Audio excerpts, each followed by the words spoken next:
Hello, everyone. I'm Kevin Cruz. Welcome to Culture Code. Our guest today is the CHRO at SugarCRM, Shana Sweeney. Shana, welcome. Where are you joining from today? I am joining from San Jose, California. No kidding. I just got back. I was a month in San Jose. I just got back last week. I was staying in an apartment in, I'm sure you know it, the Santana Row. Yes. I've been telling my friends it's like a retail Disneyland. Totally fake, and I totally loved it. It was great. Yeah, there's fantastic people watching there. Oh my gosh, like 30 bars and restaurants, the cinema, just so much fun stuff. I love that. So I think most people who are involved in sales and marketing are probably familiar with your organization, but many of our listeners might not have that background. So tell us about your organization. What do you guys do? How big are you? Sure. So SugarCRM, we're a global company. We have about 400 employees worldwide. We're actually located in 13 countries, which I think is fairly rare for a company of our size to be so global. And in terms of what we do, we provide a full suite of customer relationship management solutions. So marketing automation, Salesforce automation, customer service tools, which basically we help sellers sell, marketers market, and customer service people deliver great service. I love it. And we're here to talk about culture, and I'm curious, a hot topic these days among your peers is just the whole issue of calling people back to work or fully remote or hybrid. Have you guys landed on one of those models just yet?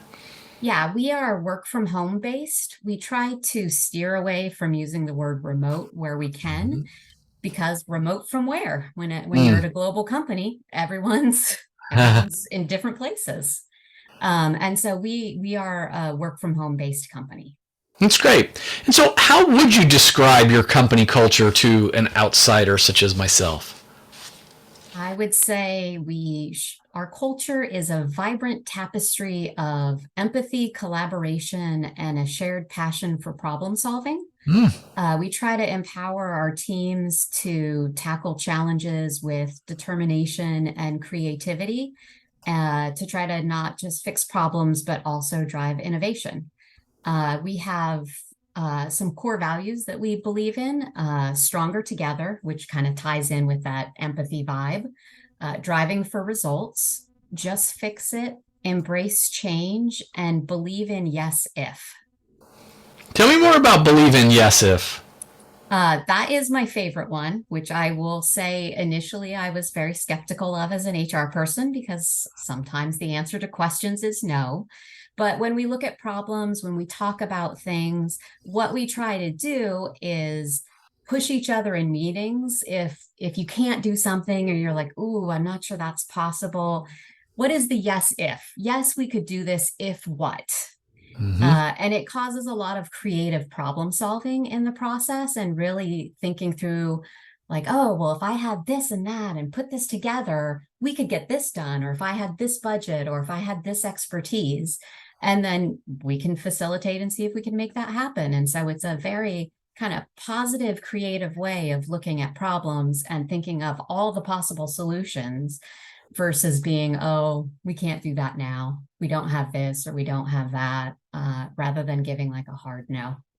Yeah, very, very unique and powerful. And I might even steal that in my personal life. I have a hard time saying no to people and to requests, but I should maybe frame it in my own mind as like, yes, if it takes less than 20 minutes, or Yeah. if the budget is under this, or whatever it might be. It's a nice framework. I like that a lot.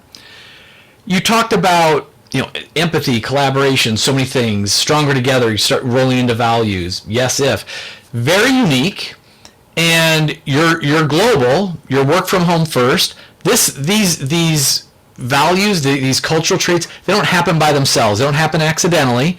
So how are you encouraging people to remember it, live it, learn it if you're a new joiner? Tell me about that.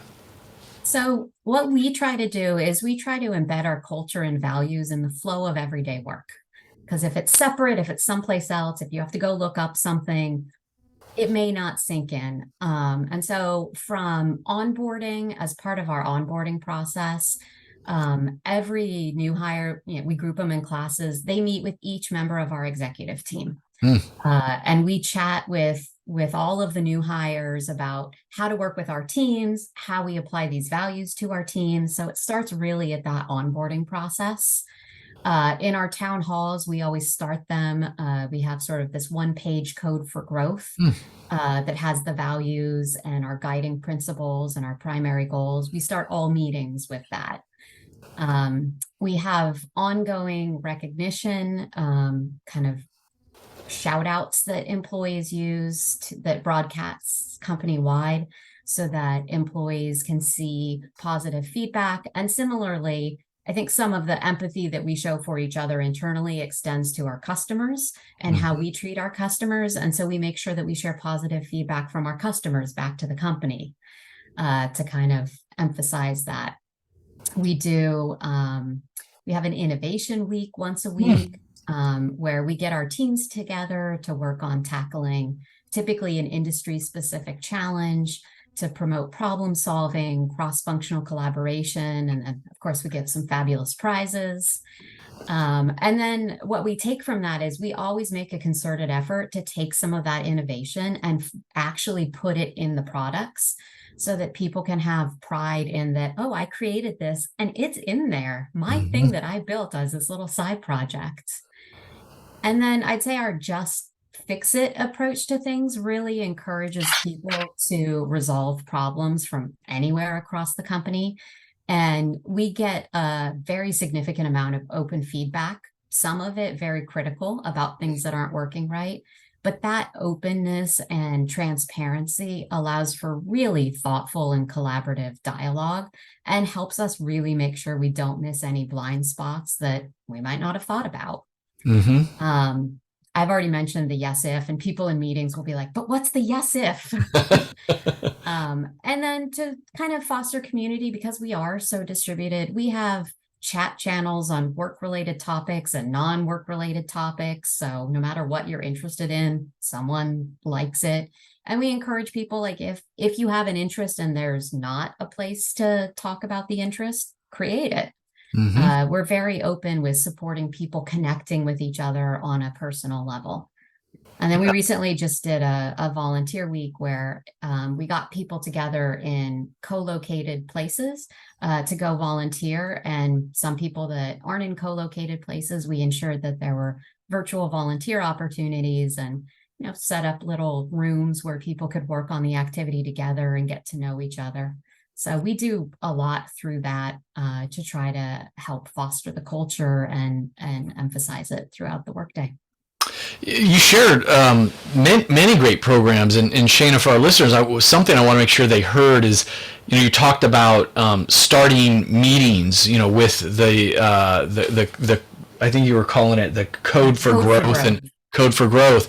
And I like to remind people, because often when we're talking about employee engagement and leadership and coaching and all these things, a lot of times managers will be like, we don't have time for that. We're so big, we don't have time for this. And really these culture is built from like the habits, the habitual behaviors. They don't need to take a lot of time. And so you could even do something as simple as, we all know recognition drives engagement.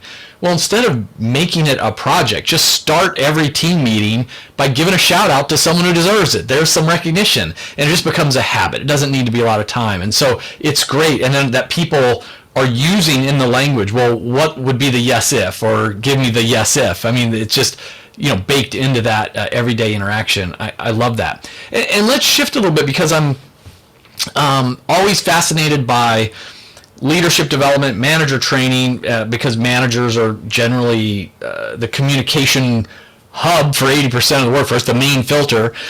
And I will say, in my experience, companies of your size, you know, you probably don't have the headcount or budget to do a lot of leadership development the way the big companies do. So how are you supporting your managers, especially your frontline managers? So we do a few different things to try to develop our frontline managers. One of the trends we've been seeing at our company, and I've seen this mirrored across research, is that managers are kind of overwhelmed. Post-pandemic, there's more responsibility. There's more, especially in a home-based environment, a lot more touch points. They just have a lot to do. So a lot of the development that we try to do is giving them bite-sized pieces of information Last year, we ran a year-long campaign once a week. We sent out a newsletter that we created called Manager Minute that provided a short bit of information on a topic so that even if you were super busy, you could take 1 minute and read it and learn something. And then along with that, we provided tools, resources, sometimes books, sometimes podcast links, where managers could get additional information on the topic if it was of interest to them or if it was something that they were facing. This year, we've taken a little bit of a different approach, and we're doing more hands-on trainings in key development topics that our executive team identified was, maybe missing a little bit in some of our managers. And so we do a short intro to the topic by the HR team, and then we've selected managers for each of the topics that are unofficial recognized leaders of doing those things well. And we put together a panel of those managers where, obviously we as HR have some questions, but all the other managers in the room also can ask their questions. It fosters collaboration and mentorship across managers. It recognizes some people who are on the panel for the great work that they've done. We also have a manager channel where managers can collaborate with each other. And we have a manager portal where we put all of our tools and tips and information so that they can search for things if they need it. We've also built out e-learning pathways for our first-time managers, mid-level managers, and more senior managers that cover different topics that come up at the different levels. And then our HR team, we're very hands-on with our folks. We provide one-on-one coaching to managers if they call us and, need help. Like, can you role play delivering a difficult message with me? Or I need to have this conversation. I know the person's going to get upset. Do you have de-escalation techniques to keep it, on the down low so that things don't get out of hand? And so we do a lot of that as well. You're offering way more than I would have thought for an organization of your size. So congratulations on that. Tell me a little bit more about the hands-on topics in the panels. Is that sort of like a topic every month that people are invited to, or a whole bunch of topics over a 2-day span? What's the cadence of that program? We're doing it once a quarter, because that was manageable from a time commitment, both from our team and also from the managers that participate in the panel and the managers that attend. So once a quarter, and there are various key topics. Like the last one we did was on managing up. Yeah. Oh, neat. Because we felt like the managers could use a little bit of help managing up for their own benefit, for their team's benefit. And it was something our executive team noticed, hey, it would be really good if these people spoke up a little bit more and pushed back a little more. Let's equip them with tools. And so what we ended up doing was we created profiles of several of the senior leaders in the organization from a style standpoint and gave some recommendations of how to work with people's different styles to drive the results that you're looking for. I'm excited about that topic. You're the first to hear a book I'm working on for next year. Working title is Decode Your Boss. So how to understand their styles and preferences and energies and to be a good partner, with your supervisor. I love that topic. That sounds great, and I will be very much looking forward to that. I'll send you the first copy. You heard it here first. Shana, when we talk about culture, typically, we can tell great culture when we see it. It's also nice to get some measurement and feedback on it. So tell me, are you using employee voice surveys or town halls? What are you doing to get that feedback from your team?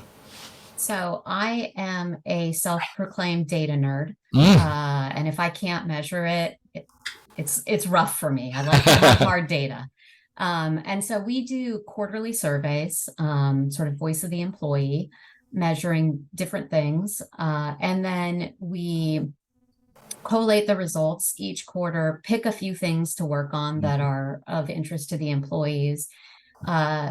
We also have town halls, and in a town hall once a quarter, we present, here's what you said. Here's what here's what you said last time. Here's what we did last time. Here's what you said this time. And here's what we're doing as a result. We also solicit feedback if anyone wants to help us with any of those initiatives, because it can't just be us alone all the time. And, we know what we know, but sometimes employees have a different lived experience than we might.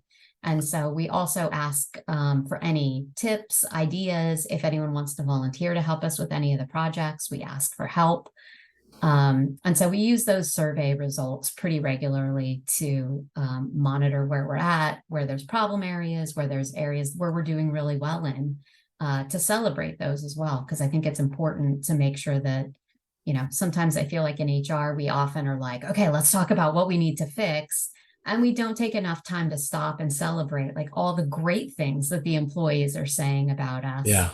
And we've also been able to take those great things the employees have said and translate them into some of our social media marketing for recruitment, Nice. into our websites.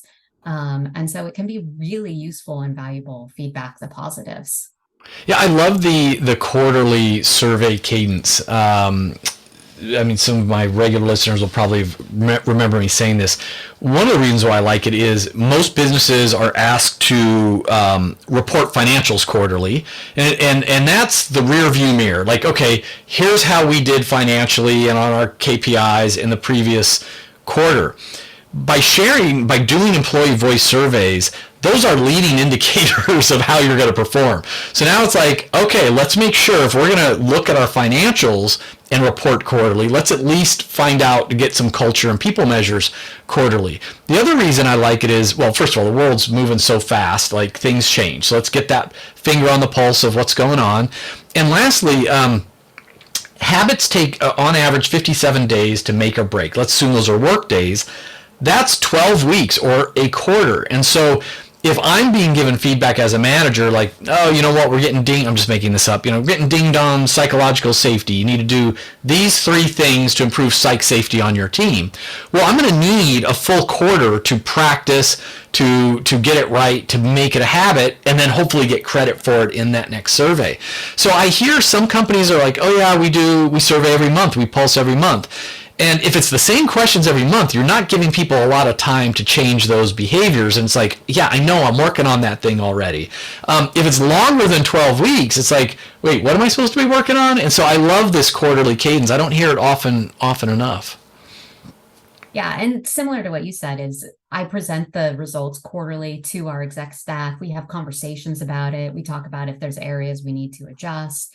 And then our HR team will partner with any of the executives that see specific problem areas in their teams that they want us to help them work on as well.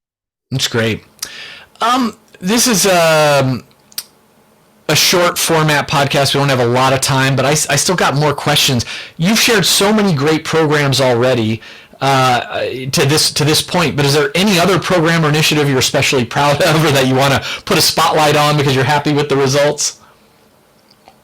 I don't have any overarching programs, but I think the thing that I'm the most proud of is from the point I took over to now, we've decreased our attrition rate by 14%. It was about 23% when I started, and we're now at about 9%. Wow. And it's a lot of different initiatives that feeds into that. But I think the piece that resonates the most with our employees and has the most positive effect is that we try to be there for people when they need us, and treat them as humans first and employees second. And we try to show appreciation and support for them throughout, their employee journey and what might be happening in their personal life. So we'll do things like we'll send flowers, we'll send baby gifts, we'll send handwritten notes to new hires. That's great. Telling them we're so excited to have them. And then, as we think about retention of people, and if we're looking like we're worried about these specific people, we customize it to the person. Yeah. Because everyone stays for different reasons, and you can't have a one size fits all. And so we really take the very personal approach. And I mean, we've done stuff where one person was on the road a whole bunch and their spouse was frustrated. So we hired a personal chef for the spouse and the family to make food for a week. Or, we had someone that had a serious medical condition, and we made sure that their pets were cared for and that someone was paying their bills. Yeah. There's just different things that we do to customize things. And it could be simple as, someone might recommend a book to an Yeah. employee, or expanding, giving them more visibility in the organization, or new projects that help increase their skill set. We really work hard to try to customize things, and really to try to enable our managers so that they Hmm. can have those conversations, because obviously HR can't talk to Yeah. every single employee every single day, but we do a lot to try to support our managers so that they can have those conversations and they can really customize stuff to the individual. And the magic is in that personalization, that individualization, which is again key to great leadership. It's nice if everyone gets a gift basket at the end of the year, around the holidays. Look, I like a gift basket. Sure, that's nice. But whoa, am I really going to feel special if you know what's going on in my life and you've done a very thoughtful thing specifically for me? I mean, that goes a long way. So just for fun, you mentioned giving someone a book. Imagine you could send a book to all 400-ish colleagues, and they were guaranteed to read it and take it to heart. What would you send them? Probably the book I recommend to most people is Influence by Robert. I don't know how to pronounce his last name correctly. Cialdini. Yeah, something like that, Cialdini or something. That's one of my favorite books as well. A Yeah. really incredible book. Yeah, everyone has influence, whether they realize it or not. I think reading the book makes you realize the types of influence you have and what you can leverage. And I think it helps you get buy-in for your ideas, and Yeah. helps with supporting any change management. And the world is moving fast, and there's always change. And the more you can get that buy-in and influence people in different ways, the easier your job is. Yeah, yeah. Let me ask you this. It's something I've been asking my CHRO, my chief people officer friends. What's something that you know today that maybe you wish you knew on the first day you became CHRO? Like what advice would you slack to a younger version of yourself? There are more solutions than you think to any problem. Mm, And it's important to take a step back and question your own assumptions and your own biases when looking at problems and possible solutions. I think wow. that's probably the biggest advice I'd give. Seems like today, at least, you're very good at decision quality, decision making. Able to make decisions thoughtfully and taking the time to think about bias. Yeah. What about we're talking now, it's October of 2023. So one more quarter and then the new year is upon us. In your CHRO role, like what's your priority going to be next year? What's your team's focus going to be on?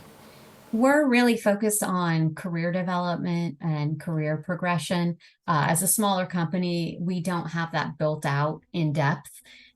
It's something our employees have been asking us for, and we want to provide that. And then along with that, we're exploring the option of creating sort of a project board, and allowing people, if they want to go work on a different project, on a different team, to apply for projects where they can go maybe work 10% of their time to help broaden their skill set outside of what their current functional area is.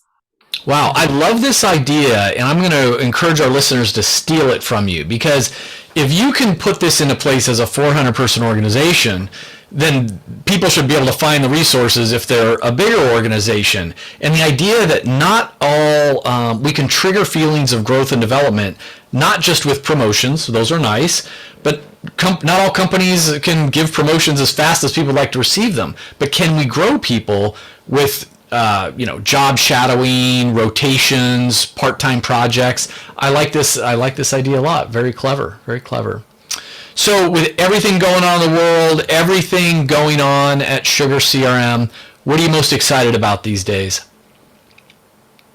I'm excited about where we're going as a company. We're working on, automating anything, accelerating everything, predicting what's next, both in our HR world, but also in our world of products.